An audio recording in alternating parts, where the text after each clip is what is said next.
بسم اللہ الرحمن الرحیم۔ السلام علیکم۔ ہم سب مسلمان ہیں اور مسلمان کی حیثیت سے ہم جس دین کو مانتے ہیں یعنی کہ اسلام، اس کا بنیادی مطالبہ اور مقصد تزکیہ اخلاق ہے، ہمارے اخلاق کی پیوریفیکیشن۔ اخلاق کس چیز کا نام ہے؟ اخلاق نام ہے ادائے حقوق کا، جس کا جو حق ہم سے وابستہ ہے وہ حق اسے ادا کیا جائے۔ ایک انسان کی حیثیت سے اس دنیا میں جب ہم شعور کی آنکھ کھولتے ہیں تو ہمیں سب سے پہلے ایک حقیقت نظر آتی ہے کہ ہم مخلوق ہیں، بنائے گئے ہیں، بندے ہیں، وہ ہے ہمارا کوئی خالق ہے۔ تو خالق کے ساتھ ہمارے کچھ حقوق وابستہ ہو جاتے ہیں، مثلاً یہ کہ ہم نے اگر پرستش کرنی ہے تو اسی کی کرنی ہے، اطاعت کرنی ہے تو اسی کی کرنی ہے، کسی چیز کو نظر کرنا ہے تو اسی کے سامنے نظر کرنا ہے۔ اسی طریقے سے ہمارے ارد گرد کچھ رشتے ہوتے ہیں، مثلاً ہم کسی کے بھائی ہیں، کسی کے بیٹے ہیں، کسی کے پڑوسی ہیں، کسی کے ملازم ہیں، کسی ریاست کے شہری ہیں۔ الغرض ہر جگہ پر ہمارے ساتھ لوگوں کے حقوق وابستہ ہو جاتے ہیں۔ ان حقوق کی ادائیگی کا نام اخلاق ہے، اور دین اسلام یہ چاہتا ہے کہ ایک بندہ مومن اپنے علم و عمل میں اس چیز کو ترجیح اول بنائے کہ وہ اخلاقیات پر کبھی کمپرومائز نہ کرے، اور جس کا جو حق ہے وہ ادا کیا جائے۔ ہماری یہ بڑی بدقسمتی ہے کہ بطور مسلمان یہی پہلو ہماری نظروں سے اوجھل ہو جاتا ہے، اور بہت ساری ایسی حرکات ہم سے صادر ہوتی ہیں جس میں بظاہر حق تلفی ہو رہی ہوتی ہے، ہم اس اخلاقیات کی خلاف ورزی کر رہے ہوتے ہیں، ہمارا تزکیہ متاثر ہو رہا ہوتا ہے، لیکن ہمیں اس کا شعور نہیں ہوتا۔ ہماری قوم کے اندر بھی یہ مرض موجود ہے بدقسمتی سے۔ میں نے گزشتہ چند سالوں پہلے اس پر ایک مضمون لکھا اور یہ توجہ دلانے کی کوشش کی کہ ایک ایسا پہلو جسے عام طور پر اخلاقیات کے زاویے سے نہیں دیکھا جاتا، کس قدر اہم اور ناگزیر ہے کہ ہم اپنے رویوں پر غور کریں، اور دین کا جو مقصد ہے تزکیہ اخلاق، اس معاملے میں بھی اس کا اطلاق کریں۔ وہ معاملہ کیا ہے؟ وہ معاملہ ہے رابطے کی اخلاقیات کا۔ ہم سب کو دنیا میں ایک دوسرے سے ضرورت پیش آتی ہے رابطہ کرنے کی۔ کیا اس معاملے میں بھی کوئی اخلاقیات ہیں، کوئی حدود و شرائط ہیں، کسی کا حق ہم پر واجب ہوتا ہے کہ اس معاملے میں بھی ہم مختلفی کر بیٹھتے ہیں؟ اس پس منظر میں چند سال قبل ایک تحریر لکھی تھی، وہ تحریر میں آپ لوگوں کو پڑھ کے سناتا ہوں، اس خواہش کے ساتھ کہ اگر مجھ میں اس معاملے میں کئی خلاف ورزی ہوتی ہے تو میں اس کی اصلاح کروں، اور سننے والے بھی اس سے اگر کوئی سبق حاصل کر سکتے ہیں تو حاصل کریں۔ اس پوسٹ اور تحریر کا عنوان تھا رابطے کی اخلاقیات۔ میں نے لکھا کہ ہمارے ہاں اس وقت جس رویے کی تہذیب کی اشد ضرورت ہے وہ رابطے کی اخلاقیات ہے۔ آپ کے ہاتھ میں اگر موبائل فون ہے اور آپ کے پاس کسی کا نمبر ہے تو اس کا یہ مطلب ہرگز نہیں کہ جس وقت چاہیں دوسرے کو لائن حاضر کر دیں۔ ہمارے ہاں فون میں کسی کا نمبر ہونے کے بارے میں بالعموم یہی تصور آتا ہے کہ جب چاہیں گے، کیونکہ نمبر ہمارے پاس ہے، تو ہم اس کو فون کریں گے اور وہ فون اٹھا کے ہمارے سامنے آ جائے گا، اور جو ہم چاہتے ہیں بات کرنا، کوئی مطالبہ رکھنا، کوئی پیغام پہنچانا، وہ اس کے سامنے رکھ دیں گے۔ میں نے کہا یہ معاملہ واٹس ایپ کا ہے۔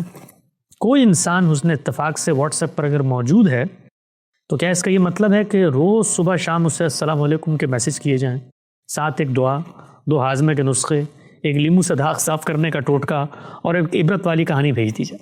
آپ نے دیکھا ہوگا ہم سب اس چیز کا شکار ہوتے ہیں کہ صبح اٹھتے ہیں، دن میں کہیں میٹنگ میں ہیں، آفس میں ہیں، کوئی ضروری کام کر رہے ہیں، یک اس طرح کے میسیج آنا شروع ہو جاتے ہیں۔ میں یہاں ان چند اصلاح طلب پہلوؤں کی جانب توجہ دلانا چاہتا ہوں جن کا ہم میں سے اکثر لوگوں کو روز سامنا کرنا پڑتا ہے۔ پہلی چیز، کسی اجنبی کا بغیر کسی اطلاع کے کال کرنا۔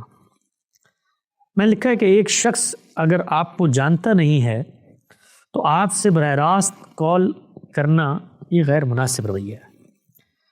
اگلا آپ سے بات کرنے کی پوزیشن میں ہے یا نہیں، آپ سے بات کرنا اس کے لیے کمفرٹیبل ہے یا نہیں، وہ آپ سے آپ کے تعارف کے بارے میں تحقیق کرنے میں اپنا وقت صرف کرنا چاہتا ہے یا نہیں، اس سب کا مارجن اسے ملنا چاہیے۔ لہٰذا کسی ایسے آدمی کو جو آپ کو جانتا نہیں ہے ہمیشہ ایک مختصر میسج کرنا چاہیے جس میں اپنا تعارف، جس کے ذریعے سے نمبر ملا ہے اس کا حوالہ، رابطہ کرنے کا مقصد، بات کرنے کے لیے مناسب وقت کے بارے میں استفسار، اور بات کا دورانیہ طے کیا جائے۔ یہ سب باتیں ہم ایک مختصر سے میسج میں لکھ کر بھیجیں۔ یہ بھی ہوتا ہے عام طور پہ کہ لوگ جب آپ سے بات کرنا چاہتے ہیں تو صرف السلام علیکم کا میسج کرتے ہیں، وہ آپ دوسرا آدمی اپنے آپ کو اس مشقت میں ڈالے کہ وعلیکم السلام کہے، پھر پوچھے آپ کون ہیں، آپ بتائیں میں آپ کہاں سے بات کر رہے ہیں۔ یعنی یہ مکالمہ کرنا، کسی کو اس مکالمے کی مشقت میں مبتلا کرنا، یہ بات درست نہیں ہے۔ اس کے بعد آرام سے 2-3 دن خاموشی اختیار کی جائے تاکہ اگلا آدمی جس وقت فری ہو وہ اس اپنی رعایت سے جواب دے۔ یہ بڑی اہم بات ہے، یہ میں سچائی کے ساتھ عرض کرتا ہوں، آپ لوگوں کو بھی اس کا اندازہ ہوتا ہوگا کہ لوگ اکثر سلام کا میسج کرنے کے بعد 1 گھنٹہ، آدھے گھنٹہ، 15-20 منٹ بعد آپ کو کوشچن مارک کے میسج بھیجتے ہیں کہ علی جہاں کا آنسوئے افلاک سے پیغام آیا ہے اور آپ نے اس کو فی الفور جواب کے لیے اتنا نہیں سمجھا۔ تو یہ رویہ بہت غیر مناسب ہے۔ میں نے لکھا کہ اس دوران بار بار ٹن ٹن کر کے یاد دلانا کہ آپ نے میرے میسج کا جواب نہیں دیا، سوالیہ نشانات بھیجنا، سوالیہ نشانات کی بارش کر دینا بہت ہی غلط حرکت ہے، اس سے ہمیں اجتناب کرنا چاہیے۔ ہے کسی سے بات کرنی ہے، خواہش ہے، تو یہ سب چیزیں جو میں نے بتائیں 4-5، رابطہ کرنے کا مقصد، دورانیہ، اور اپنا تعارف، کس جگہ سے بات کر رہے ہیں، کس نے نمبر دیا، یہ سب اگلا آدمی کیوں پوچھے، یا آپ کو خود بتانا چاہیے۔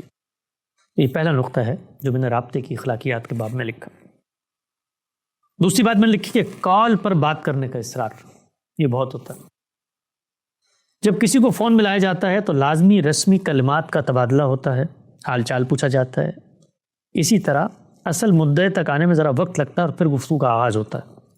یہ رسمی تبادلہ خیالات سامنے والا کرنے کی خواہش بھی رکھتا ہے، سامنے والا انسان اس کیفیت میں ہے کہ ابتدا سے راگ اٹھائے، پھر کسی کو براہ راست مخاطب کرنا بھی ایک دباؤ کا کام ہے۔ لہٰذا حتی الامکان کوشش کرنی چاہیے کہ کال کرنے سے پرہیز کیا جائے۔ اس کا بہترین حل وائس میسج یا مختصر SMS ہے، جب چاہیں آپ بھیج دیں، اگلا بھی جب چاہے گا سن کر آپ کو جواب دے دے گا۔ یہ بہت ہوتا ہے، یقین جانیے یہ بہت ہوتا ہے کہ لوگ، دوست، رشتہ دار، محبت کرنے والے، چاہنے والے، ضرورت مند میسیج یہ کریں گے کہ آپ وقت بتائیے کہ جب میں آپ کو کال کر لوں۔ اس کا بھی کبھی کبھی موقع اور ضرورت پیدا ہو جاتی ہے، تعلقات کی نوعیت میں بعض چیزیں کال ہی پر ہوتی ہیں، لیکن کوشش یہ کرنی چاہیے کہ اگلا آدمی اگر زندگی کے معمولات میں مصروف ہے تو اس کو اس مشقت میں نہ ڈالا جائے کہ وہ اپنی مصروفیات میں خاص وقت طے کرے اور اس وقت سب کام چھوڑ کے آپ کے لیے وہ اویلیبل ہو جائے۔ جو کام گفتگو میں ہو سکتا ہے، میسج کے ذریعے ہو سکتا ہے، اس کے لیے اگلے کو مشقت میں کیوں ڈالا جائے۔ تیسری چیز میں نے لکھی ہے کہ آدمی کی مصروفیات کا خیال کرنا۔ میں نے لکھا ہے کہ میسج کیا جائے یا کال، دونوں صورتوں میں اس بات کا خیال رکھا جانا چاہیے کہ دوسرا بھی انسان ہے، اس کی فون پر بات کرنے کے علاوہ بھی کوئی مصروفیات ہیں، اس کا خاندان ہے، دوست ہیں، اس کے کھیل کھانے کا وقت ہے، وہ تفریح پر باہر نکلا ہوا ہے، چاہے وہ پلمبر اور الیکٹریشین ہی کیوں نہ ہو، ڈاکٹر ہو، عالم دین ہو، ہر ایک کی زندگی میں کوئی نہ کوئی مصروفیت ہوتی ہے۔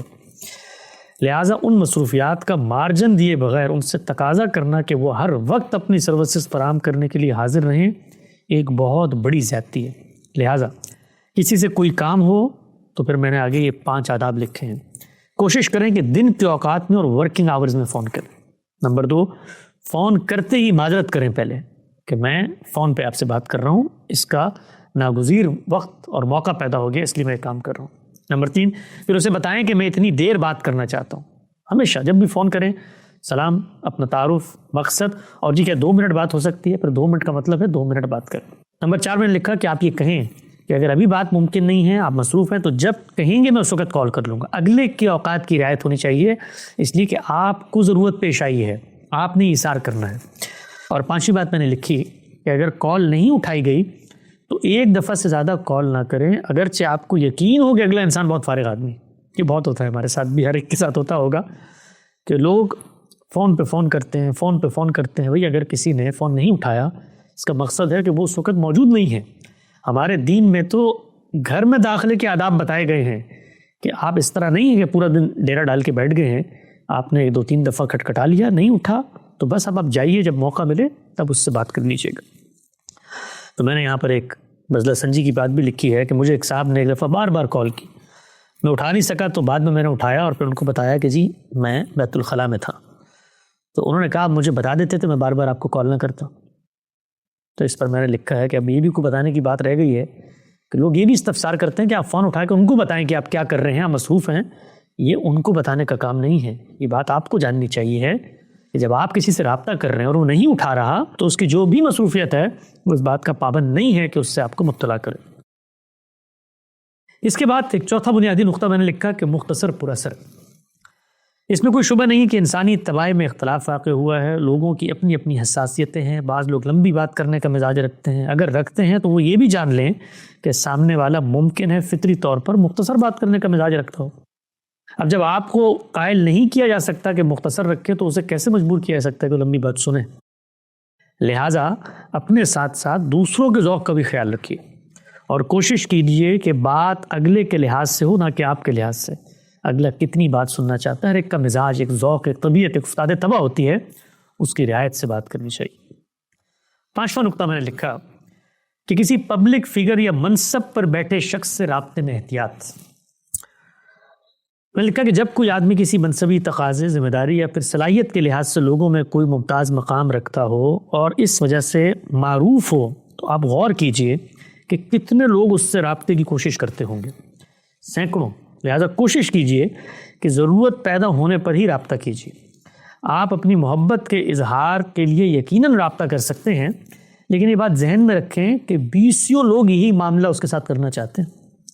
لہٰذا اگر وہ آپ کو اٹینڈ نہیں کرتا، انٹرٹین نہیں کرتا، تو آپ کی خواہش کے مطابق رویہ اگر آپ کو میسر نہ آئے تو اس پر مایوس نہ ہو، بلکہ اپنے بھائی کو اس بات کا مارجن دیں کہ وہ جس جگہ پر بیٹھا ہوا ہے، مجھ جیسے بہت سارے لوگ اس سے توقعات باندھے ہوئے ہیں، لہٰذا اگر وہ ہر ایک کی توقع اس درجے میں پوری نہیں کر سکتا تو اس پہ مایوس نہیں ہونا چاہیے، بلکہ اس کی جگہ پر کھڑے ہوں، اس کے بارے میں سوچیں کہ وہ اگر سو کے اٹھتا ہے صبح، اس کو 100-200 میسیج آئے ہوئے ہیں اور کالز آئی ہوئی ہیں، اور اگر انٹرٹین نہیں کر سکتا تو یہ اس کی مجبوری ہے۔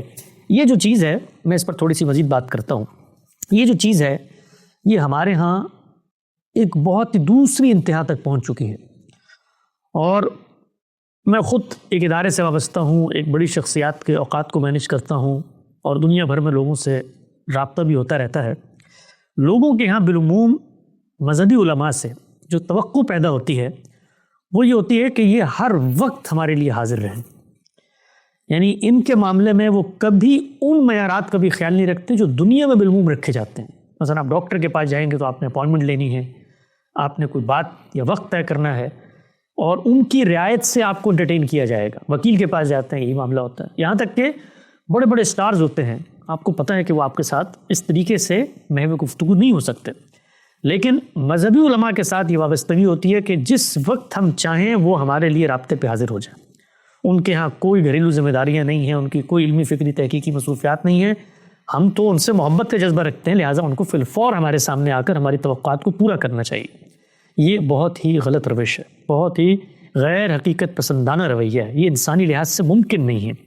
اگر ایک شخص کو 100 200 300 لوگ دن میں رابطہ کرتے ہیں، تو اگر وہ ان لوگوں کے ساتھ انگیج ہو جائے تو وہ اپنا وہ کام ہی نہیں کر سکتا جس کام کی وجہ سے اس کا امتیاز پیدا ہوا ہے، اس بات کو سمجھیں۔ لہٰذا خاص طور پہ مذہبی لوگوں سے رابطہ کرتے وقت ان چیزوں کا دھیان رکھیں، نماز کے اوقات کا دھیان رکھیں، اسی طریقے سے ان کے جو معروف مصروفیات ہیں، وہ کلاسوں میں پڑھا رہے ہیں، وہ کہ مسجد میں بیٹھے ہوئے ہیں، اس کا دھیان رکھیں، جو کہ ان کی زندگی میں بہت مصروفیات ہوتی ہیں۔ خود مجھے، حالانکہ ہم تو چھوٹے سے طالب علم ہیں، روزانہ یقین کیجئے کم و بیش 50-60 سے زیادہ میسیج آتے ہیں۔ صبح اٹھتا ہوں، کوشش ہوتی ہے دن میں وقت ملے ہر ایک کو جواب دیا جائے، لیکن بس اوقات ہم جواب نہیں دے سکتے۔ لیکن جب جواب نہیں دے سکتے تو لوگ اتنا برا منا جاتے ہیں، اس کے بعد وعیدیں لکھتے ہیں کہ آپ میں تکبر آ گیا ہے، اکڑ آ گئی ہے، وہ اس طرح کی چیزیں ہوتی ہیں سامنے۔ تو ان چیزوں کا دھیان رکھیں کہ دوسری جانب بھی انسان ہے، اس کی بھی کچھ اوقات کی مصروفیات ہیں، اور اس کی زندگی کے بھی کچھ محدود وسائل اور ترجیحات ہیں جس میں اس نے کام کرنا ہے۔ تو اس چیز کا ہم بالکل خیال نہیں رکھتے، بالخصوص ہماری قوم، یہ شکوہ بھی ہے۔ نمبر 6 چیز میں نے لکھی ہے کہ بیرون ملک مقیم افراد سے رابطہ کرتے ہوئے ٹائم زون کا لحاظ رکھیں۔ اس کے ہم بڑے ڈسے ہوئے ہیں، اس لیے کہ ہم امریکہ میں مقیم ہیں، ہمارے زیادہ تر جانے والے ہندوستان، پاکستان، بنگلہ دیش میں ہوتے ہیں، اور وہ جانتے ہیں کہ ہم یہاں رہتے ہیں، اور اس طرح ہر ایک کے ساتھ ہوتا ہوگا۔ یورپ میں لوگوں کے رشتہ دار ہیں، یہ ہمارے ہاں بالعموم جو بچے ہیں، ان کی بیویاں ہیں، اور ماں انڈیا پاکستان میں ان کی توقع ہوتی ہے، ان کو بھی اس چیز کا خیال رکھنا چاہیے کہ بھائی ان کے ہاں سونے جاگنے کے، دفتر آنے جانے کے، بچوں کو اسکول لے جانے کے اوقات مختلف ہیں آپ سے۔ جب اوقات مختلف ہیں تو توقعات بھی مختلف ہونی چاہیے۔ میں لکھا کہ اس وقت کم و بیش ہر ایک کے تعلق داروں میں کوئی نہ کوئی بیرون ملک مقیم ہے، چنانچہ آپ کا دن ان کی رات ہے اور ان کی رات آپ کا دن۔ اس میں اکثر اوقات رات گئے ٹیلی فون بجنا شروع کر دیتے ہیں۔ میں جب صبح اٹھتا ہوں کبھی کبھی تو بعض اوقات خواتین کے طلاق کے مسائل ہوتے ہیں، وہ پینک موڈ میں ہوتی ہیں، رابطہ کرنا چاہ رہی ہوتی ہیں، یا اور کوئی لوگوں کے دینی مسائل ہوتے ہیں، ضرورت ہوتی ہے، یا کوئی معلومات چاہتے ہیں، تو بس اوقات صبح دیکھتا ہوں تو 50-60 مسڈ کالیں ہوتی ہیں، اور ایک بندے نے 20 دفعہ کال کی بھی ہوتی ہے۔ اس میں اکثر اوقات رات گئے ٹیلی فون بجنا شروع کر دیتا ہے۔ لہٰذا یہ ضروری ہے کہ رابطے سے پہلے سامنے والے کے ٹائم زون کا اندازہ کیا جائے، اور وقت طے کر کے ہی رابطہ کیا جائے. اسی طرح ان کے دفتری اوقات کی رعایت بھی ضروری ہے. آخری نقطہ میں نے لکھا ہے کہ واٹس ایپ گروپ ایک مہلک وبا. واٹس ایپ گروپوں نے رابطے اور زندگی کی خوشیوں کو شیئر کرنے کی نئی راہیں کھولی ہیں، اس میں کوئی شک نہیں ہے، لیکن نئی راہوں کا مطلب یہ ہرگز نہیں ہے کہ موجود راہوں کو جام کر دیا جائے، مفقود کر دیا جائے، بند کر دیا جائے. اپنے آپ کو ان گروپ سے ہم سب کو نکالنا چاہیے ہے جہاں 10-20 سے زائد لوگ ہوں اور وہ گروپ بغیر قواعد کے چلتا ہو. ورنہ آپ بیگم کے پاس بیٹھے ہیں تو ٹن، ابو کے پاس بیٹھے ہیں تو مستقل میسج پہ میسج آ رہے ہیں. یہ آپ کے ارد گرد لوگوں کی بھی حق تلفی ہے اور آپ کی نفسیاتی صحت کے لیے بھی مضر ہے. لہٰذا موبائل فون کے استعمال کو گھر میں محدود سے محدود تر رکھنا انتہائی ضروری ہوتا جا رہا ہے. یہ دیکھیے، یہ سب کے سب جو آداب ہے یہ کہیں دین نے لکھ کے بیان نہیں کیے، یہ ہماری شریعت میں براہ راست موضوع نہیں بنے کہ واٹس ایپ پہ کیسے رابطہ کرنا ہے، اوقات کی رعایت. لیکن جو اخلاقیات کے تزکیے کا تصور ہمیں دین دیتا ہے اس سے کچھ سماجی ظاہرے اور حرکیات وجود میں آتی ہیں. یہ سماجی اخلاقیات ہیں، سوشل ایتھکس، یہ ایوالو بھی کرتی ہیں، ان کے اندر تبدیلیاں بھی آتی ہیں. لیکن کوشش یہ کرنی چاہیے کہ ہم اس چیز کا جائزہ لیں کہ جو سامنے والا فریق ہے کیا ہم اس کے لیے راحت رسانی کا باعث بن رہے ہیں یا اس کے لیے اذیت کا باعث بن رہے ہیں. اگر ہم اذیت کا باعث بن رہے ہیں تو ہم عند اللہ ماخوذ ہوں گے. اللہ تعالیٰ ہم سے پوچھے گا. یہ ایک بندہ مومن کے شایان شان نہیں ہے کہ اس کے ہاتھ سے، زبان سے کسی دوسرے شخص کو کوئی تکلیف پہنچے. تو ہم سب کو اس کی احتیاط کرنی چاہیے ہے اور رابطے کے باب میں جو اخلاقیات کے تقاضے ہیں انہیں ملحوظ خاطر رکھنا چاہیے. اقول قولی ھذا واستغفر اللہ لی ولکم ولسائر المسلمین.